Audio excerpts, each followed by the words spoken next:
English నేర్చుకోవడం, అనర్గళంగా మాట్లాడడం మీ కల? వెంటనే కాల్ చేసి క్లాసెస్‌కి రిజిస్టర్ అవ్వండి.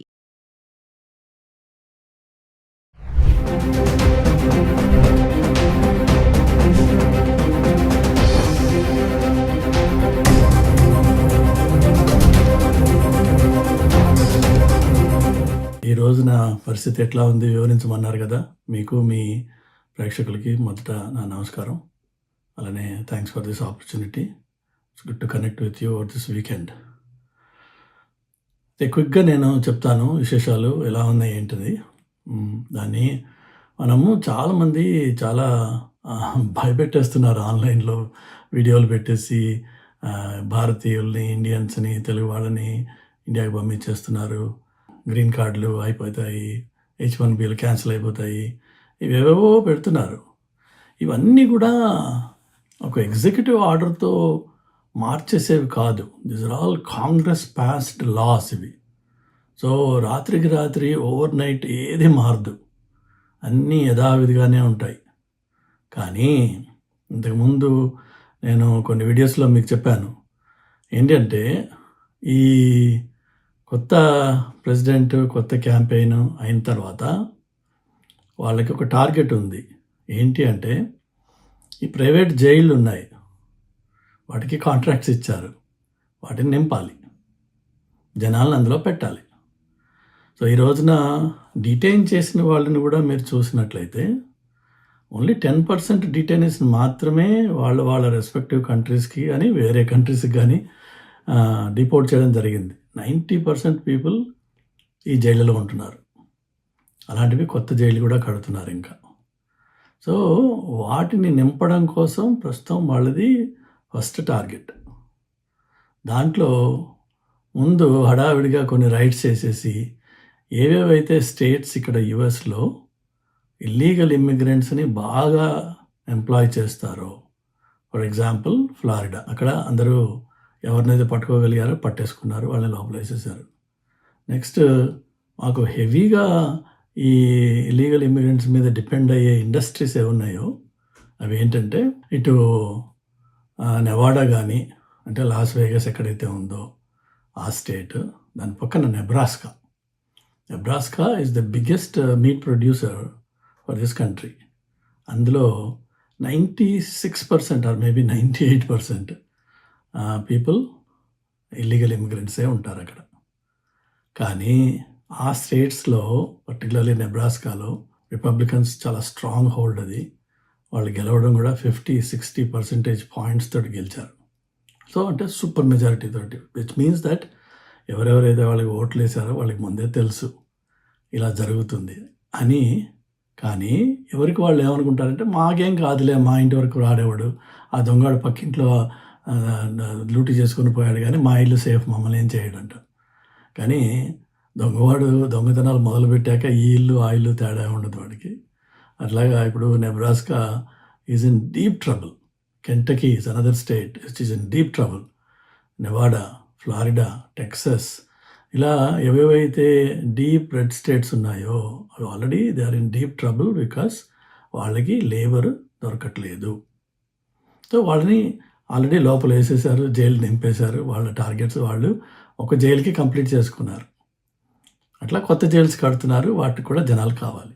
సో ఇప్పుడు ఈ మ్యాస్ హంటింగ్, మ్యాస్ లిఫ్టింగ్, ఆ మ్యాస్ వలలు వేసి జనాలు పట్టడం అదే అయిపోయింది. ఇప్పుడు నెక్స్ట్ ఏంటంటే, వాళ్ళు ఏం చేస్తున్నారు, ఇమ్మిగ్రేషన్ డిపార్ట్మెంట్లో అలానే పోలీస్ దగ్గర, FBI దగ్గర రకరకాల రికార్డ్స్ గత 20-25 ఏళ్ళవి తవ్వి బయటికి తీసి, ఎవరెవరైతే వాళ్ళ సిస్టంలో డిఫరెంట్ క్రైమ్స్ చేసి ఉన్నారో, అంటే డ్రగ్ పొజిషన్లో పట్టుకున్న వాళ్ళు, ఆ ఛార్జెస్ సబ్సిక్వెంట్గా డ్రాప్ చేసినా వాడు డ్రగ్ పొజిషన్లో ఒకసారి పట్టుబడ్డాడు అంటే now he becomes a target. లేదు, ఇంతకుముందు ఏదైనా DUI కేసు అయింది, వాడిని ఫింగర్ ప్రింట్స్ చేస్తారు కేసులు అయినప్పుడు. ఇక్కడ మగ్ షాట్స్ అంటారు, ఫోటో తీస్తారు, ఫింగర్ ప్రింట్స్ తీస్తారు. ఒకసారి అవి తీస్తే you will be in the system for good. ఏదో 7 years తర్వాత లేదంటే కొన్ని రికార్డ్స్ తీసేయడము ఉంటాయి ప్రాసెస్, కానీ but record only is disabled, but it's always there and it is accessible to the law enforcement guys. వీళ్ళు ఆ గత చరిత్రలన్నీ తవ్వి ఎవరెవరికైతే ఇంతకుముందు ఇమిగ్రేషన్ ఇష్యూస్ అయినాయో, ఏదైనా రిమూవల్ నోటీస్ దాకా వచ్చి వాళ్ళు సబ్సిక్వెంట్గా వేరే మ్యారేజ్ ఏదైనా చేసుకుని ఇప్పుడు మళ్ళీ ఆ మ్యారేజ్ ద్వారా గ్రీన్ కార్డ్ సంపాదించుకునే ప్రయత్నాల్లో ఉన్నారు, వాళ్ళని కూడా ఇప్పుడు వాళ్ళందరినీ అలాంటి వాళ్ళని టార్గెటెడ్గా వాళ్ళ ఇళ్ళకి వెళ్ళి నాక్ చేసి పికప్ చేస్తున్నారు. సో అది ఈ స్టేజ్లో ఇప్పుడు అది నడుస్తోంది. సో ఒక విధంగా చెప్తే ఇప్పుడున్న వాతావరణంలో ఇండియన్స్ పర్టికులర్లీ ఈ కొత్తగా వచ్చిన స్టూడెంట్స్ కానీ H1B వీసా మీద ఉన్నవాళ్ళు కానీ జనరల్గా గత 5-6 ఏళ్లలో 10 ఏళ్లలో వచ్చిన వాళ్ళు ఎంప్లాయ్మెంట్ బేస్డ్ వస్తారు కాబట్టి ఇంకా అంత ముదిరిపోరు కాబట్టి వాళ్ళకి ఏమాత్రం లా ఎన్ఫోర్స్మెంట్ హిస్టరీ లేకుండా ఉంటే వాళ్ళు భయపడాల్సిన అవసరం లేదు. ఎవరు వచ్చి భుజం తట్టి నీ కాగితాలు చూపించమని అడగరు. ఒకవేళ అడిగితే మనం ఒక కాపీ క్యారీ చేస్తే వచ్చిన నష్టమేం లేదు.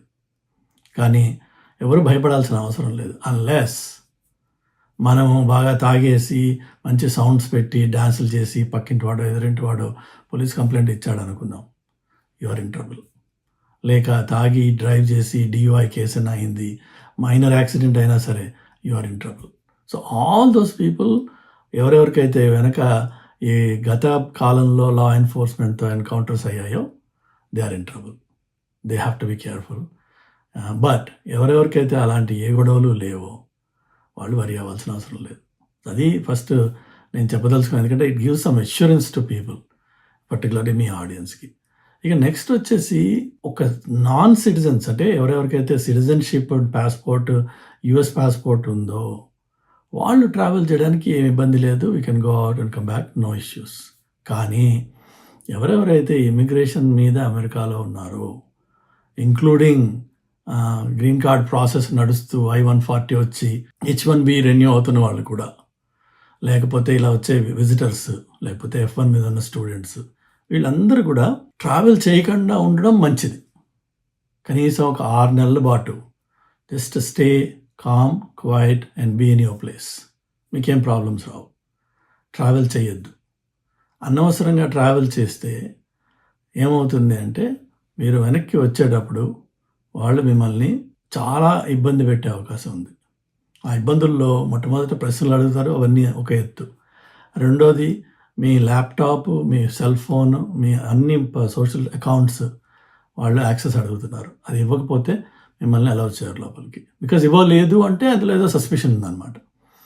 ఇస్తే ఆ ఇచ్చిన దాంట్లోనే ఎక్కడైనా కమెంట్స్లో మీరు ఏదైనా anti government comments, anti government sentiments or anti government agents or influencers or పొలిటీషియన్స్ని మీరు ఫాలో చేస్తూ ఉంటే, like Facebook or Twitter or other places, అవన్నీ they can lead to some serious trouble with the port of entry.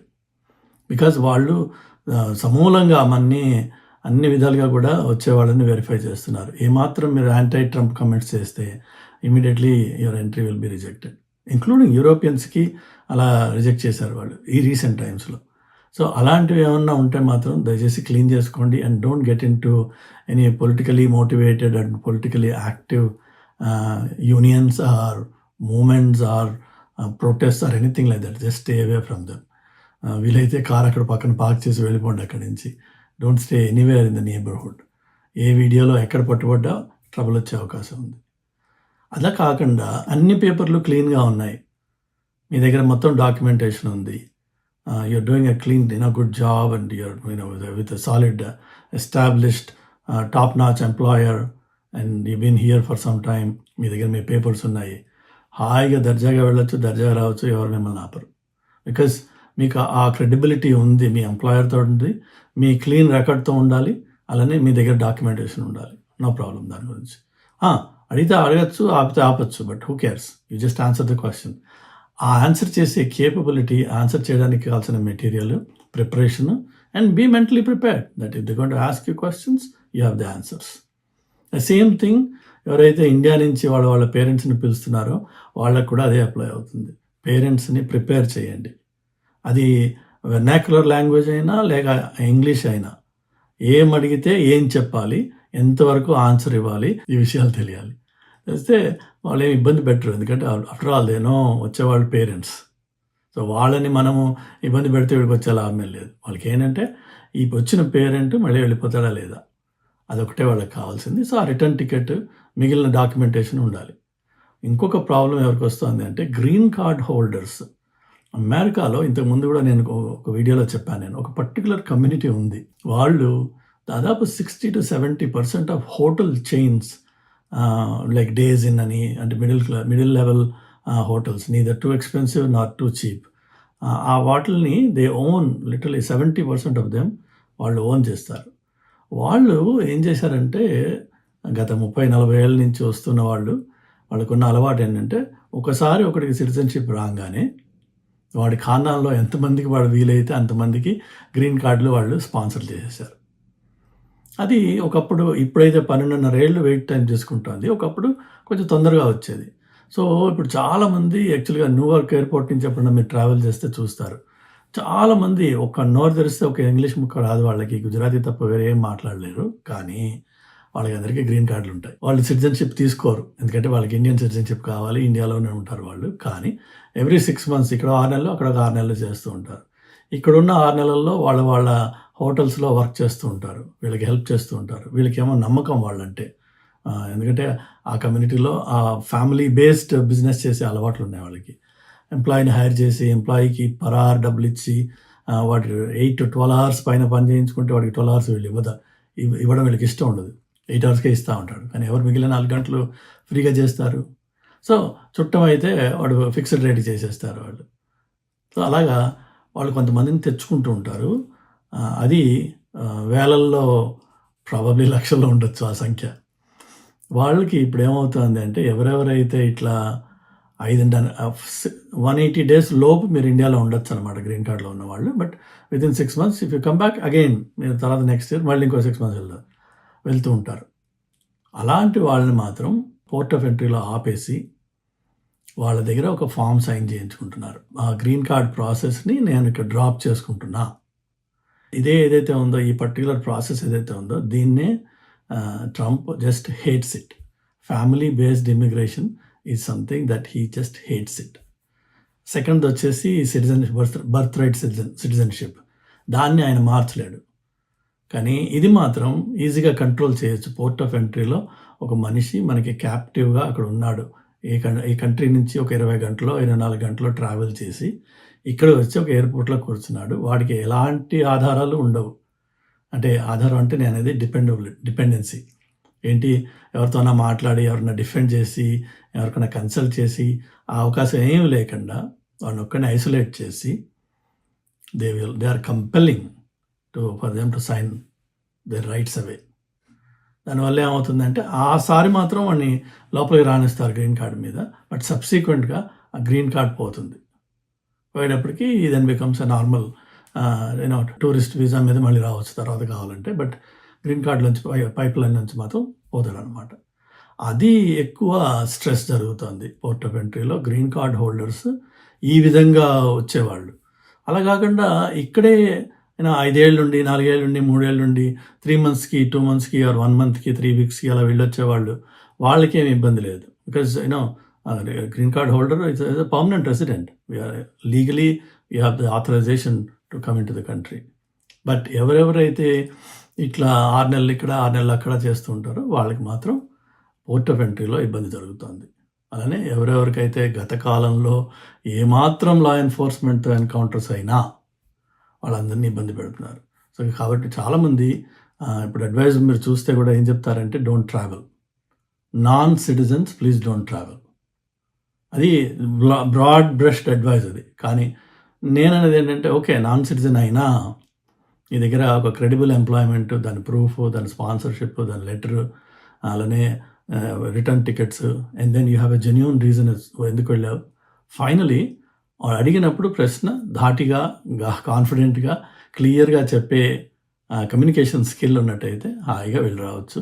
ఇబ్బందులు ఉండనే ఉంటాయి, okay, కొంచెం level of స్క్రూట్ని ఒక 2 notches పెరుగుతుందేమో, బట్ అంతే తప్ప అంతకంటే ఇబ్బంది ఏమి ఉండకపోవచ్చు అని నా ఉద్దేశం.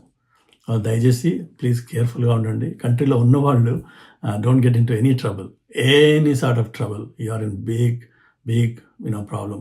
బికాజ్ వాళ్ళకి ఎలాంటి వాడు దొరికినా అకౌంట్ పెరగాలి వాళ్ళకి.